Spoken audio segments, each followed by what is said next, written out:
Hello guys, magandang early morning sa inyo lahat. Dito si Mike Padua at narito tayo sa special coverage ng bagyong si Opong with international name Boloy.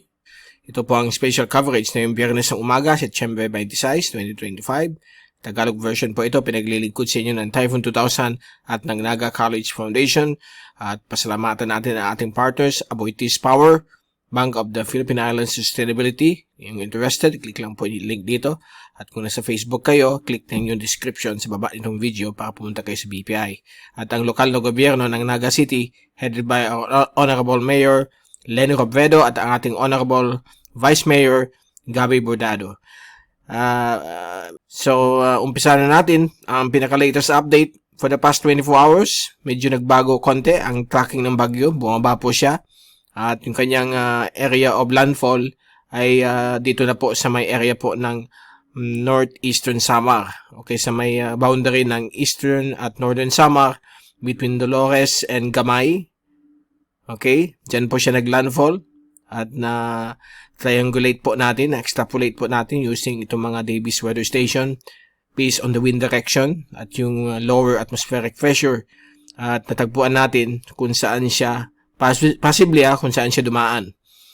At ito po ay nag-shift ng kanyang tracking since kaninang umaga yung tracking natin dito na po sa may northern Samar at nasunod po yung tracking na yun. At sa kasulukuyan nasa gitna na po siya ng northern Samar and most likely anytime within an hour lalabas na ito sa may papasok na sa may karagatan po ng San Bernardino Strait. Kung didiretso po siya sa Sorsogon o dito sa may area po ng Ticao Pass o Ticao Strait, diretso na po yan sa Ticao at northern tip ng Masbate early this morning. Medyo mobilis yung kanyang kaulapan. Ito po yung latest na yon, fast animation. Nakikita niyo obscured po yung kanyang center. Lumabas ng konti. Nandito po, yan tapos biglang nawala. So, nandito na siya somewhere here. Nandiyan na po yung kanyang center. Nandito na. Okay? So, most likely, ito po ay lalabas po sa bahagi nito dito sa may Ticao at northern tip ng Masbate o kung umakyat ng Bagya dito po sa may southern tip ng Sorsogon at patungo dito sa may bahagi ng Burias Island. Okay? So, magkakaroon po tayo ng mga pabugso-bugsong ulan since kaninang kagabi kasi early morning na yun ng Friday ay nagkakaroon tayo ng bugso-bugso. Umabot po ng almost 40 millimeters ang ulan dito sa Naga since alas 2 na yun ng umaga. Medyo nagkaset na yung weather station. Meron pa rin mga ulan na yun, pabugso-bugso. Okay? At kasalukuyan, yan po ay mga malalakas na ulan sa may bahagi ng Samar at Leyte. Patuloy pa rin ang mga malalakas na ulan up to 200 millimeters or more.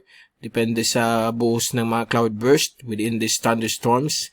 Organization of thunderstorms within this central dense overcast ng bagyo. Okay? At ginawa po itong typhoon ng Pag-asa based sa kanilang analysis bago naglandfall. At yung kanyang hangin ay 120 to 150 kph. Ang Joint Typhoon Warning Center nasa 100 to 130 kph. At may mga ulan din na inaasahan po dito sa Metro Manila. Mga padaan-daan lamang, but inaasahan na rin may mga pabugso-bugsong malalakas sa ulan sa susunod na 24 oras. Mamaya, papakita natin yung tracking, ang posibleng kung saan siya lalabas. At ito yung different satellite loop mula sa easterlywave.com. Nakikita ninyo kung gaano kakapal yung mga convection dito sa may area po ng Samar, sa may Tacloban, Leyte. So, malalakas po yung mga ulan dyan. At nandito na yung possible center niya somewhere here. Okay?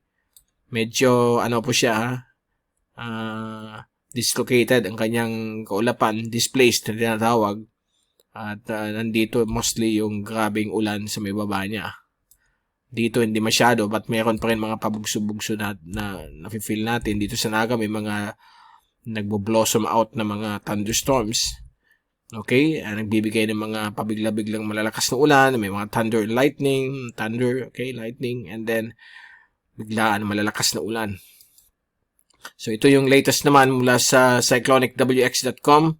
Medyo nakikita natin dito, medyo ang center niya is somewhere here. Ito lamang po yung convection na kumakapal.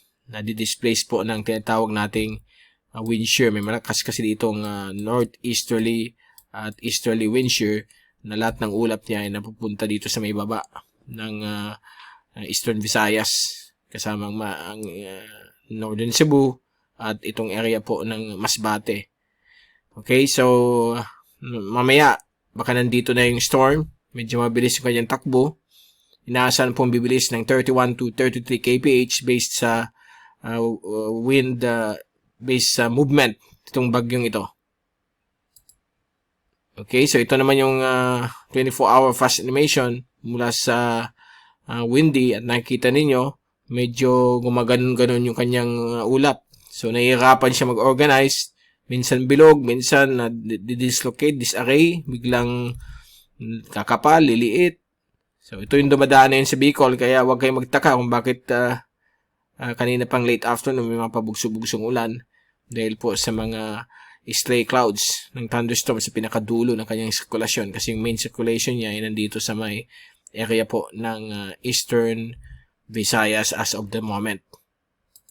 Okay, ito yung Doppler radar mula sa Pag-asa, courtesy of windy.com. Nakikita ninyo may mga dumadaan na mga malalakas na thunderstorms dito sa Bicol, particularly sa Naga at sa ibang parte po ng Cam Norte. So nakaka-experience po tayo ng mapubugso-bugsong ulan.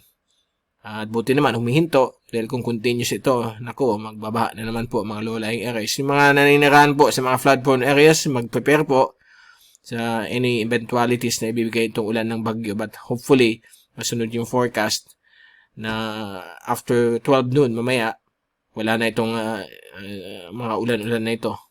Ito yung mga weather stations na sinasabi ko kanina. Tingnan natin yung latest na yon. At kita natin dito yung hangin galing sa south. Okay, and then yung ibang weather station, ito tingnan natin dito sa may Victoria, galing sa northwest pa rin, 996 MB. Kasi 991 yata yung atmospheric pressure ng bagyo. Ito naman sa Calbayog, 992. Medyo mababa dito So may posibilidad na pwedeng nag-dive dito yung center niya. 992, let me see, galing sa west. Dito 996. Ito 995. Dito naman sa Oras, malapit sa Dolores, 995 galing sa south-southwest. At Catbalogan galing sa south-southwest, 1002.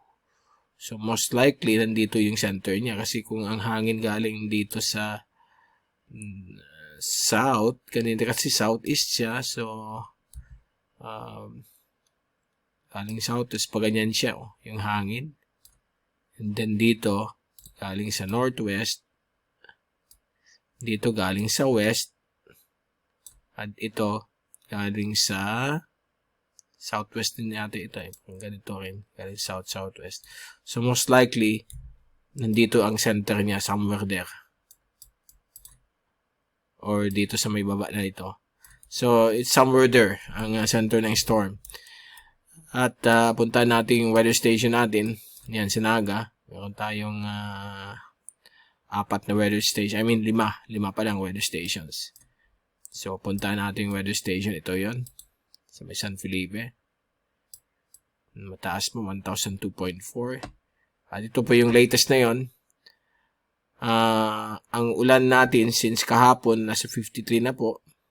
Na yung araw na ito since 12 midnight 16.3 ang binagsak. As of now, meron tayong light rain na 1.5 millimeters per hour. Yan po ang rain rate as of the moment. Yung hangin natin ay mula sa norte. Ito yung windrows. So majority niyan ay galing sa north-northwest. And then yung hangin, nagkakaroon na po tayo ng gustiness hanggang 41 kilometers per hour. So manageable pa yung hangin. Huwag lang maglampas ng 75 na bugso. Medyo damaging na po yan. So, ito yung atmospheric pressure. Pag bumababa yan, ibig sabihin may papalapit na low pressure, which is an intense LPA. Yun na yun yung bagyo. Okay? So, yan po ang ulan natin ngayon. Medyo similar naman po yung mga ibang stations. So, puntahan na lang ninyo sa weather link kung gusto nyo makita. And mag-register kayo for free naman yan para makita nyo yung mga iba-ibang weather elements. Itong mga weather stations. Hangin, ulan, okay, temperature. Now, ito yung tracking natin kanina. So, based sa track, dito siya sa may northern part ng track natin naglandfall. Dito sa may area ito, nandito siya na yun. Okay, bandang alas 12 yung naglandfall eh. And then, as of the moment, baka, usually kasi pa nag-landfall yan, minsan mabilis ang magtawid ng, nagre-emerge ka agad sa kabila, yung center niya. So, any moment, lalabas na po yan dito sa may San Bernardino Strait. Itong bagyong ito. Okay, so mga kababayan natin sa Masbate, mag-ingat po. Yung mga nanonood sa ating video, dahil malalakas po na ulan, is expected na yung umaga hanggang tanghali. Baka maghapon pa, depende kung bumagal, pero mabilis yung kanyang forecast na igagalaw. Ito po yung tracks ng lahat ng Asian agencies. Gaya na sinabi ko, bumaba yung tracking yan since nag-initiate tayo dito ng tracking na pababa. Dahil sa, yun kasing kinakukuha yung pinaka-latest yun, nauna sila. Una sila maggawa, tapos ako yung last. So, yan yung gagalawin na yun.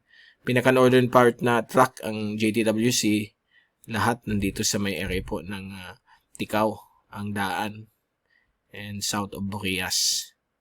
Okay? So, inaasahan natin, may signal number 3 na yon dito sa may Samar, Northern Samar, Northern Masbate, Sorsogon. Ang ibang areas po na signal number 4. Sorry, this is signal number 4 kasi typhoon na po siya. So, signal number 4 po ito. Ito naman ibang areas, signal number 3. Signal number 2 naman po ang ibang bagay po ng Kamsur. Yung Rinconada, nasa 3 yata. So, tignan lang po niyo ang map nito at mabibigyan niyo ito sa Pag-asa website. So, yan po yung mga signals. Okay. Hindi niyo nakikita yung mga number. So, yan po ang mga number.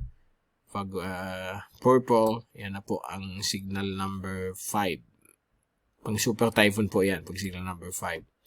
Madaling tandaan, signal number 1, depression. Signal number 2 is storm. Number 3, severe storm. 4, typhoon.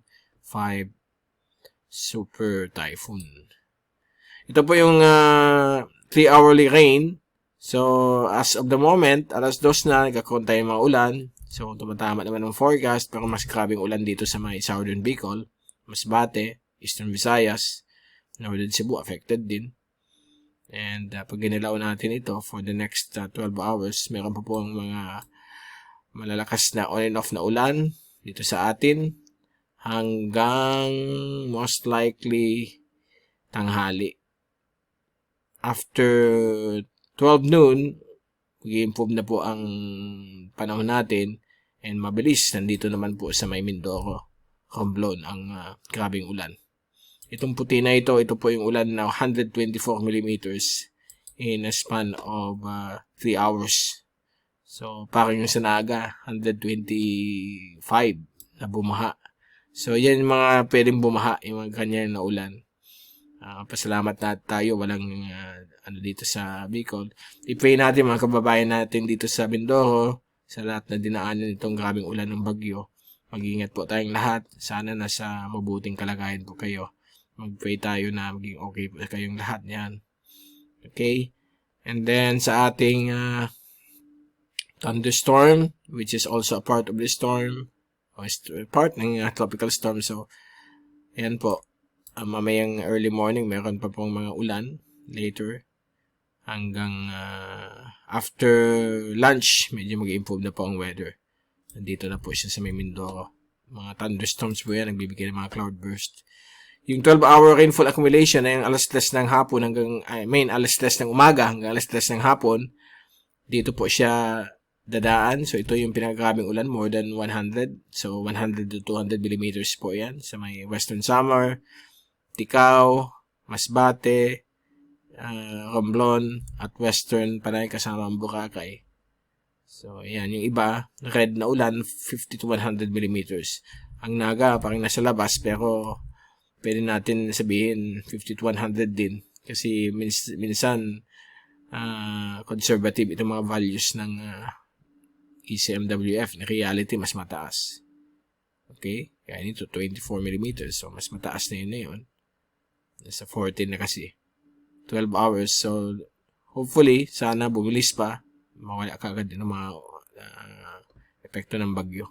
Itong ulan na konting hangin. Ang hangin natin dito sa Bicol may 30 to 60 kph.